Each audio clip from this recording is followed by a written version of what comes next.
Welcome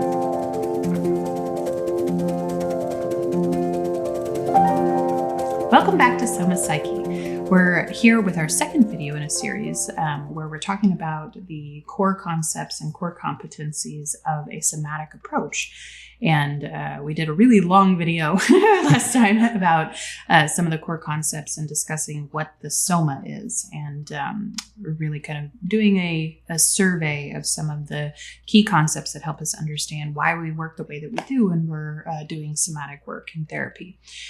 So today we want to talk a little bit about the specific application and what are we actually doing, not with a specific therapy, but in general with any way of working with the body. What is happening in that therapeutic encounter that we believe is beneficial? Mm-hmm. So the main concept that we want to focus on with this is something that feels a little bit counterintuitive at first, which is in order to bring more integration and a more synchronous and holistic system, we actually break that system apart into its individual features and components. And that pulling apart, the analogy that I think helps highlight this is if you break a bone and you want it to heal well, a doctor sets the bone. And what they're actually doing often is pulling those two pieces apart and carefully allowing them to come back together so that they come back together in the way that is ideal for ongoing function. Mm-hmm. And so working somatically and doing body-oriented work often has that feel to it of we're pulling these different pieces of myself or of our client's self apart so that we can get to know that individual component and really look at how can we bring it back together or how can we support it to naturally come back together in a way that's going to be the most supportive to their ongoing functioning. Yeah, this makes so much intuitive sense. I think that I've never had a client be like, that doesn't make any sense to talk about it that way. Like, it doesn't make sense that I have many parts of me and that we could just they might be emotionally resistant to it for various reasons. But very much. Yeah, like, I don't get sad. Like, yes, very much. But just the broad idea that I have many parts of myself, and sometimes we have to zoom into one and kind of disassociate it from all of the others to then really get connected to that part and then to integrate it and reassociate it back to the other parts. Yes. That makes so much intuitive sense. Mm-hmm. I agree. I think we used a soup metaphor one time in a training that feels like it made a lot of sense to a lot of people. It did. A good soup is one that like has a lot of different flavors and a lot of different components, but you have to spend time prepping each of the components. Yes. I have to cut the broccoli. I have to prep some of the spices. I have to do all of these things and zoom in and forget about the other stuff for a moment and then take that into the soup. And then you have a better soup because you spent time with each of the parts. Well, and I love the food analogy so much because one of the things that it highlights is you can have the exact same ingredients. Let's say there's 5 ingredients in your soup.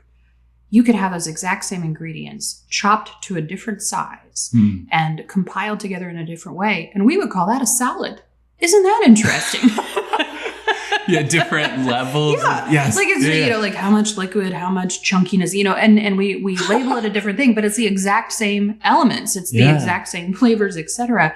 But we experience it totally differently. Mm-hmm. And so I think the food analogy and those different ingredients and the way that they come together creates so much nuance and diversity in how we actually experience it is very applicable to working with bodies. Mm-hmm. We all have the same ingredients in here. We are made of the same stuff. And because of the environment that we grew up in, those ingredients have built itself and come together in a very particular way that is unique to only us. And yet there is so much that is the same because we are built from those same ingredients. And so that's a lot of what this series is about is number one, we have the same ingredients. No matter what bodies we're working with, we're dealing with the same basic stuff. But we cannot then be arrogant and assume that we know what their particular flavor is because the way that their, genetic material and environment and selfhood has brought all of that together to emerge a self is going to be tremendously unique. AKA their soma is experience dependent, and they've had a whole different life of experiences that That's have formed their body and their soma differently. Yeah. Which is reciprocally integrating and conditioning their mind. Yeah. So you can't say, oh, you have, which is kind of my rub with, I think a lot of somatic therapies will sometimes take an associative or assumptive loop or jump into, okay, you're having increased heart rate. Well, this is what that means. Right. And it's like, well, wait a sec, let's explore that with the client and co-create what that means for them, because their body knows. They just need space to disintegrate and zoom in before it pulls out and reintegrates back into the soup. Yeah, well, and I think saying it that way kind of highlights what I feel like is the next main piece of, no matter what we're doing, this is the way that we need to be working. So it necessarily is going to include some pulling apart. And the pulling apart is really done simply with attention and focus. It's what particular feature, piece of experience, body system, pain, whatever it might be, what particular piece of this are we going to hold focus on together? And that's the pulling apart, because we know that that one piece is always in communication with so many other features of the system. But if we try to focus on all of it at once, we only get a particular version of the picture. The zooming in, having the microscope experience with that particular feature necessarily illuminates some things that we can't see otherwise. Yeah. So we have the telescope view, but a lot of somatic therapies bring it in and want to have a microscopic, a very granular understanding of all these different components. And so that is what pulling apart actually looks like, is getting granular, microscopic. Looking back at the series that we did where we did the microphenomenology demonstration, that is a way of zooming in. So that necessarily is going to be a part of a lot of our work. The other thing that we want to highlight is that, just like any other kind of therapy, the way that we work is dependent upon the goal and dependent upon the desire and the attitude that the client and the therapist are coming in with. So there's kind of three ways of understanding what a goal for a somatic therapy encounter might be. And this is just kind of me synthesizing, reading from a million different places, and what I think is kind of common sense. So this is what I've got. Number one is the goal of self-discovery. This may or may not include a lot of what we would recognize as traditional therapeutic material. It would look more like, I go to a yoga class because it raises my self-awareness.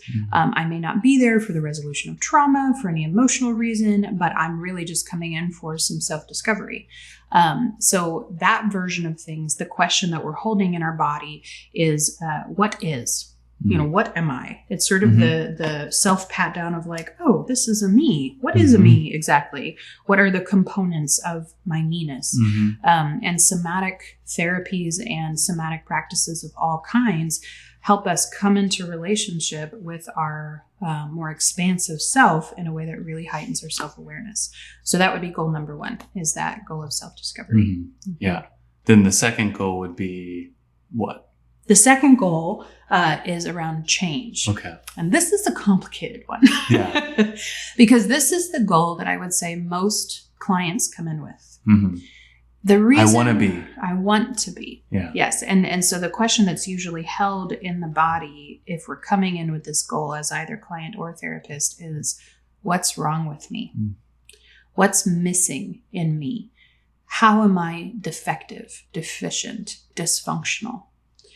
And this is why it feels complicated to me, because necessarily when we come to the system of us with that attitude, it colors our experience of the whole encounter. And the things that we're likely to select to focus on are going to be things that highlight the sense of dysfunction.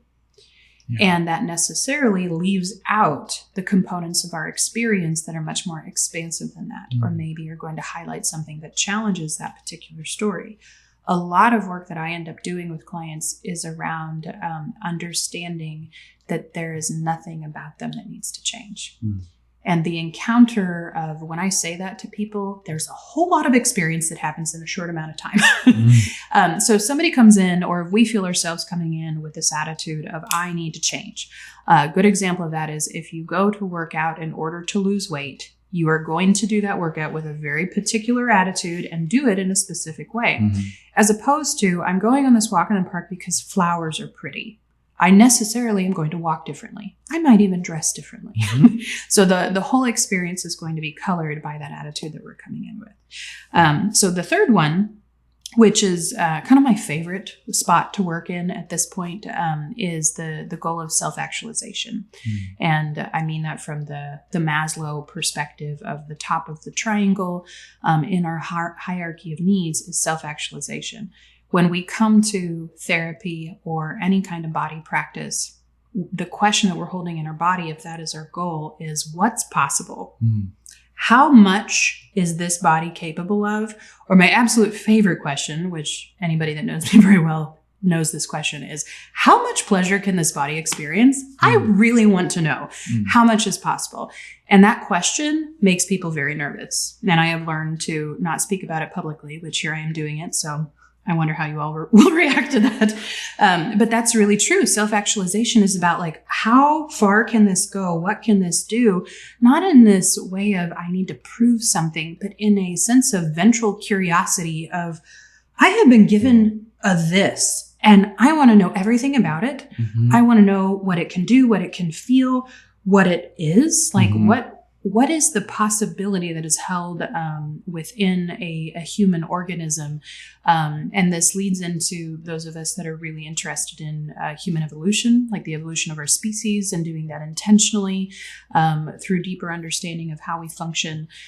So that's kind of my favorite place to live. Yes. I love the simplicity, and I feel like so many clinicians could jump on board with just even organizing like an understanding of a client around what is, what's missing, and what's possible. And where are we? So true. That's like a beautiful general treatment plan outline. Yeah. Where are we at in the process? Like many consultation hours spent of clinicians just voicing the frustration of like, I don't even know where my client is. Like we're still in the what is phase and the vulnerability of sharing that with another human. But then there's also the tension of when you admit what is, you also admit a lack, and a tension, or I think of like conversations I've had with our functional movement specialist around the idea of compensation patterns, both over and under activations that show up in the body, usually around the words tension and pressure, which are things that I like to use a lot. And coming into, okay, here's what is, here's what's missing, what's possible to integrate, what's missing. Like that part of you feels like it really needs to be here, whether you want it to or not, whether the ego is getting involved and saying like, I wish that wasn't a part of me, the rage, the sadness, the fear, the whatever. But what's possible to integrate that? How would your body like to express that and release this tension and pressure? And then you have, now we're in the realm of possibility, and there's pleasure, even in the pain. Like even if I'm crying, if I'm integrating a part of me that's been missing, and crying feels like the way my body needed to express it, there's that pleasurable moment at the end of like, okay. I love that. And there's such like deep self-acceptance when we approach ourselves that way of, it's not what's possible only in the high range of emotional experience. It's more about being open to and expanding the whole spectrum of my experience. Not how low can I go and how high can I go just for the sake of going there, but really feeling the flexibility of, I can respond to life exactly in the way that it hits me today. And there's a Buddhist concept that I think about a lot, which is called mind like water. And mind, I will highlight, is not brain and thinking. It is the whole self. Mind like water is this concept of water can only react perfectly. If you throw a pebble in the water, it will react in exact proportion to the weight and the velocity of that pebble. Like molecularly. Yes. Like it cannot overreact. Neither can it underreact. And so that principle is this idea of we want to be able to react in perfect proportion to what is happening in our world. And that necessarily means that we must contend with what is, right? What is my water, right? What is my earth, my fire? Like, what is the all of me doing today? But then also being in right and clear relationship so that I can respond with anger, with sadness, with grief, with joy, with exuberance, with pleasure, with whatever this particular moment calls for. I can respond in direct proportion to what my environment is presenting me. Yes. And I love the pressure that's relieved from the therapist in this space. Oh, yeah. It says like, really, all we're doing is asking those 3 questions. What is, what's missing, and what's possible. Yeah. And your body will always tell you what's possible and what's not. We already talked about how it is a corporeal entity, but it is self-organizing. It has developmental experience. It has, and that's beyond you. Like, that's ancestral as well, and transgenerational. So the body will tell you what's possible. And I will sometimes say to clients, like, your brain, based on its memory integration, will say, this is the only way that I know I can feel X, Y, and Z. Your body will surprise you and say, you didn't know you could feel X, Y, and Z in this way, but it's possible. Yeah. And that feels so relieving that's brain expansion. That's entropy. That is where the mind releasing becomes rigidity. becomes more emergent and more full and integrated. And that's health. Yes. That's always the goal. Yeah. Yeah, so I think in the show notes we can kind of put this as a list so people can reference it. But these are what we would consider the core concepts of whatever we're doing when we're doing a body-focused therapy. This will be included in some way. And it's a way of kind of helping us understand, like, am I really like working with the body in a way that can let these things emerge. And as we go on in the series, we're going to get more granular. In fact, we're going to practice what we preach. We're going to take all of these systems and all of these ways of knowing and interact with the body and pull them apart. And then at the end of that, we will lump them all together experientially and say, here is a me. And and just feel what that feels like together. So I'm super excited.